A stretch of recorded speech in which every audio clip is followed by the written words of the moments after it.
Hi everybody, what a surprise. We have another This Changes Everything technology to deal with. At some point people will get tired of that, but it hasn't happened yet.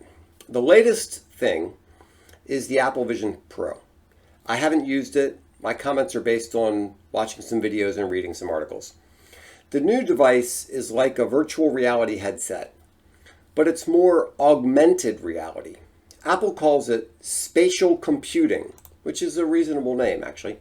It allows you to create a desktop out in space rather than on a dedicated, dimensionally limited monitor.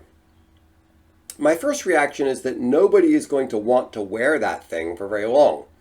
It's heavy, and while I'm sure they try to make it comfortable, it's just unnatural. You're not going to want to wear this thing out in the world. For starters, the battery only lasts 2 hours. Along those lines, I hope they have the sense to allow people to switch out batteries. It's very operating system centric. It doesn't seem to have a generic focus on augmenting experience of everyday life. And wearing one of these things is essentially the same as pointing a camera everywhere, and humans aren't used to the idea of being filmed all the time. Whether they are or aren't, they're just not really used to the idea. And wearing one of these things is basically saying, I'm filming you. It's the sort of thing you wear on your couch in your living room.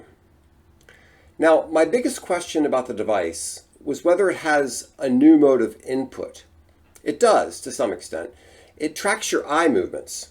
So you select things just by looking at them and pinching your fingers. Now, you can input text by speaking, but that's not really the greatest.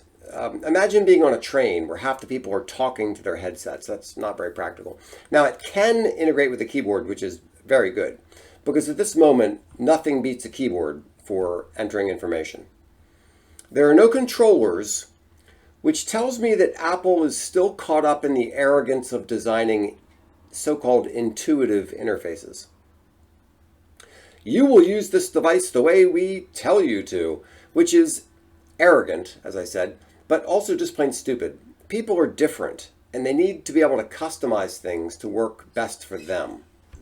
There's also this problem of, wait a minute, I have to put on my headset.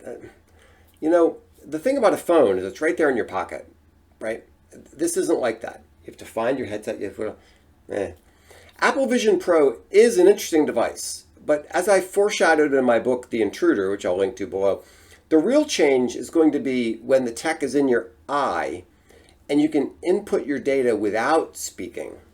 That's where this is all headed.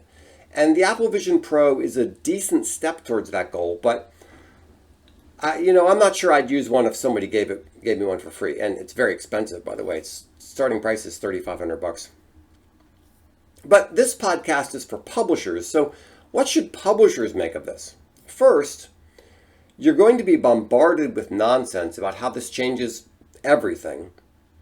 And you need to start doing special content and marketing for the Vision Pro. Sure.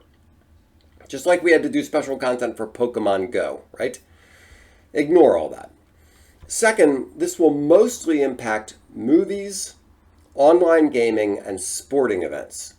There are some really cool applications for those things, and if you're in one of those spaces, you need to start thinking creatively. This isn't going to affect newspapers, magazines, books, B2B products, and that sort of thing.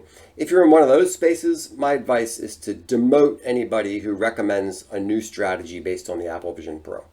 This is an interesting development, but no, it doesn't change everything. All right, I hope you enjoyed this video. If you did, please like and share, and please visit me in crablegroup.com. Thanks so much.